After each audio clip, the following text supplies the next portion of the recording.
Welcome! In this video, we'll first listen to a French story with translations, then again without them. Finally, we'll wrap up with some comprehension questions. Enjoy! Le garçon qui détestait sa mère. The boy who hated his mother. Il avait 7 ans quand il est tombé malade. Très malade. L'hôpital était froid, avec ses murs blancs et ses odeurs de désinfectant. He was 7 years old when he got sick. Very sick. The hospital was cold, with white walls and the smell of disinfectant. Mais au milieu de cette douleur et de cette peur, il y avait une certitude rassurante, sa mère était là. But in the middle of this pain and fear, there was a comforting certainty his mother was there. Elle restait près de son lit, lui tenant la main, lui souriant malgré les larmes dans ses yeux. Elle répétait doucement « Tout ira bien. Tu es fort. Je suis là. » She stayed near his bed, holding his hand, smiling despite the tears in her eyes.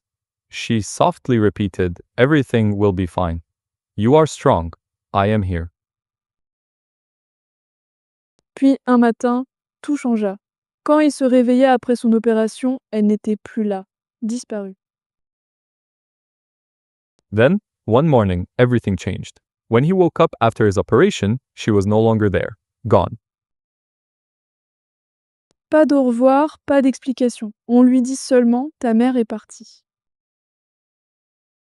No goodbye, no explanation. They only told him, "Your mother has left." Dans son cœur d'enfant, il n'y avait qu'une seule conclusion possible, elle l'avait abandonné. Il grandit avec cette idée. In his child's heart, there was only one possible conclusion: she had abandoned him. He grew up with this idea. Placé dans des familles d'accueil, il répétait à lui-même la même image obsédante de sa mère, qui tenait sa main, puis qui disparaissait comme si elle avait cessé de l'aimer. Placed in foster families, he kept repeating to himself the same haunting image: his mother holding his hand, then disappearing as if she had stopped loving him. Peu à peu, son chagrin se transforma en colère. Quel genre de mère quitte son enfant malade et mourant? Pour lui, c'était impardonnable. Little by little, his sadness turned into anger. What kind of mother leaves her sick and dying child? For him, it was unforgivable. À l'adolescence, il évitait le sujet. À l'âge adulte, il refusait même de prononcer son nom.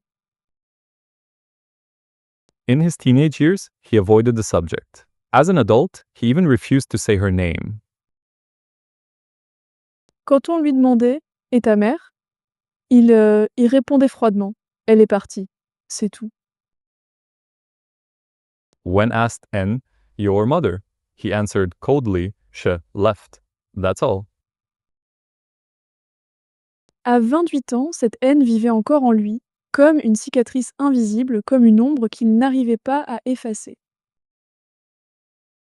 At 28 years old, this hatred still lived inside him, like an invisible scar, like a shadow he couldn't erase. Un jour, il décida de demander ses dossiers médicaux. Pas par curiosité, mais pour se convaincre une fois de plus qu'il avait raison. One day, he decided to ask for his medical records, not out of curiosity, but to convince himself once again that he was right. Qu'il possédait toutes les preuves nécessaires pour justifier sa colère.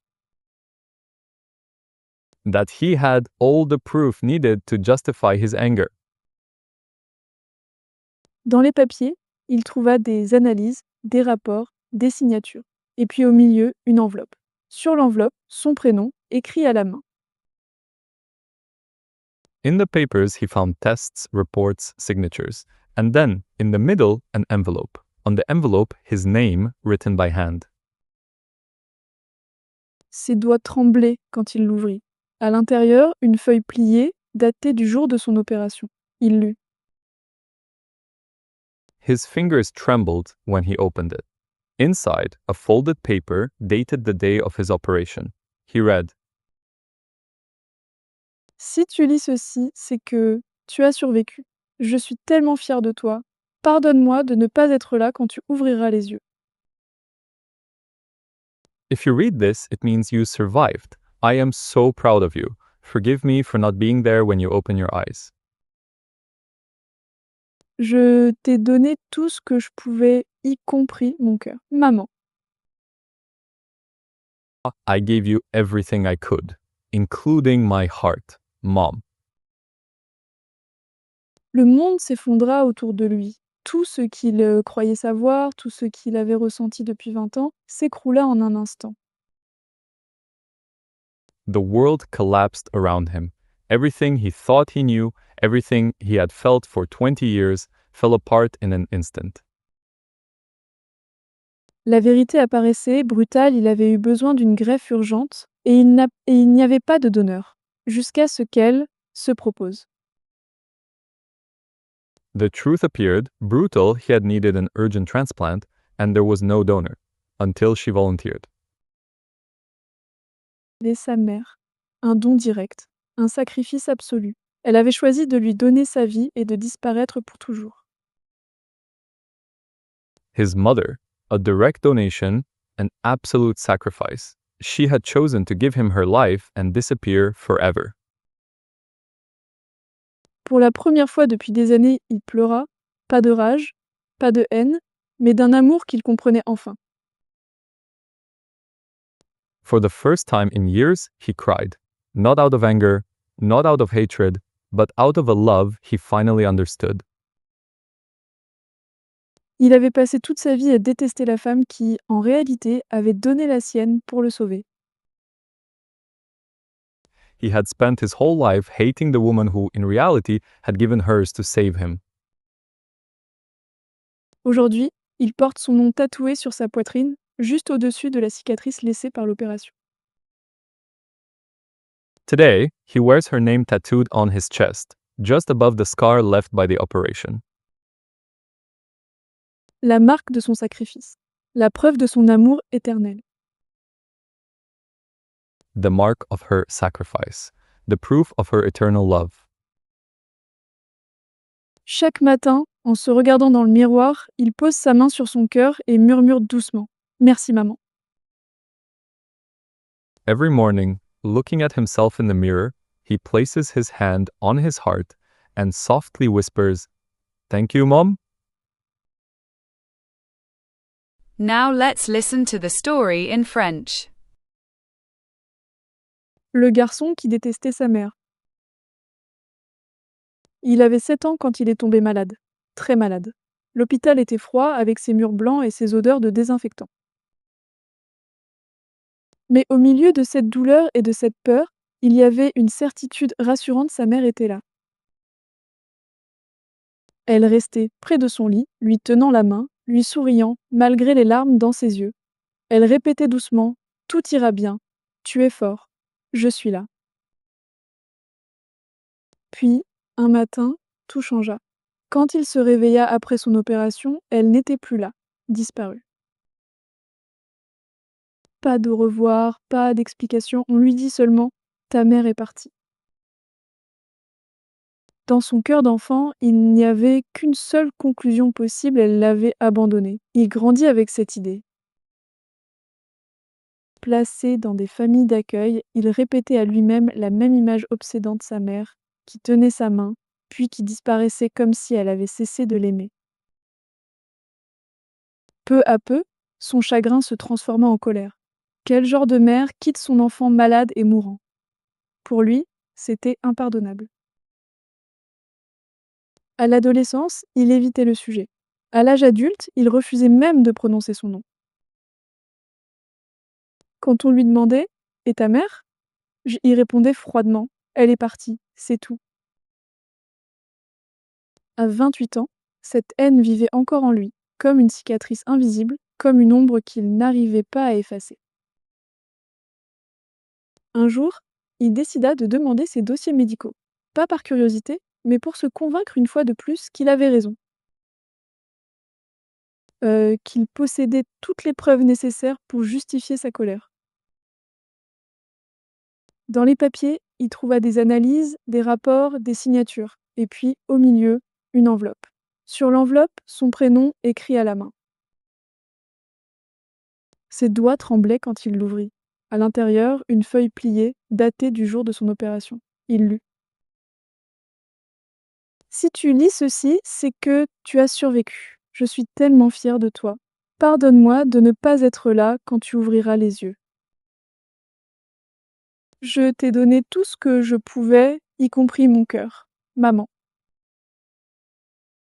Le monde s'effondra autour de lui. Tout ce qu'il croyait savoir, tout ce qu'il avait ressenti depuis 20 ans, s'écroula en un instant.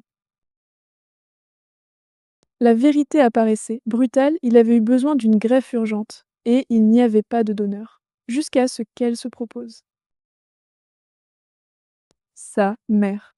Un don direct, un sacrifice absolu. Elle avait choisi de lui donner sa vie et de disparaître pour toujours. Pour la première fois depuis des années, il pleura. Pas de rage, pas de haine, mais d'un amour qu'il comprenait enfin.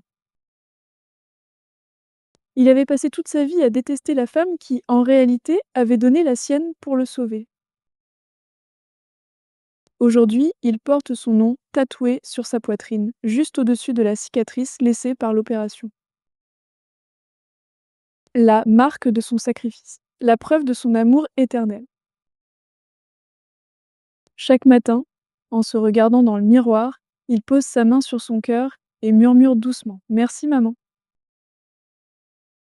Now let's try to answer the questions. If you can't answer them, try listening to the story again.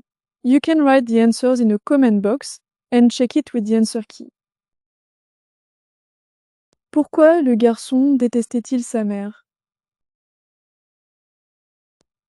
Parce qu'il croyait qu'elle l'avait abandonné à l'hôpital après son opération. Qu'a-t-il découvert en lisant ses dossiers médicaux? Il a découvert une lettre de sa mère expliquant qu'elle lui avait donné son cœur pour le sauver. Comment a-t-il réagi en découvrant la vérité? Il a pleuré pour la première fois depuis des années, non pas de haine, mais d'un amour qu'il comprenait enfin. Que représente le tatouage qu'il porte sur sa poitrine? Le nom de sa mère, au-dessus de la cicatrice de l'opération, en hommage à son sacrifice. Que fait-il chaque matin devant le miroir? Il pose sa main sur son cœur et murmure doucement « Merci maman ». Thank you for listening to Le garçon qui détestait sa mère. I hope this story helped you learn not just new French words, but also how deeply language can express love, loss, and forgiveness. If you enjoyed it, please like, subscribe, and share to support more stories like this. À bientôt, see you soon!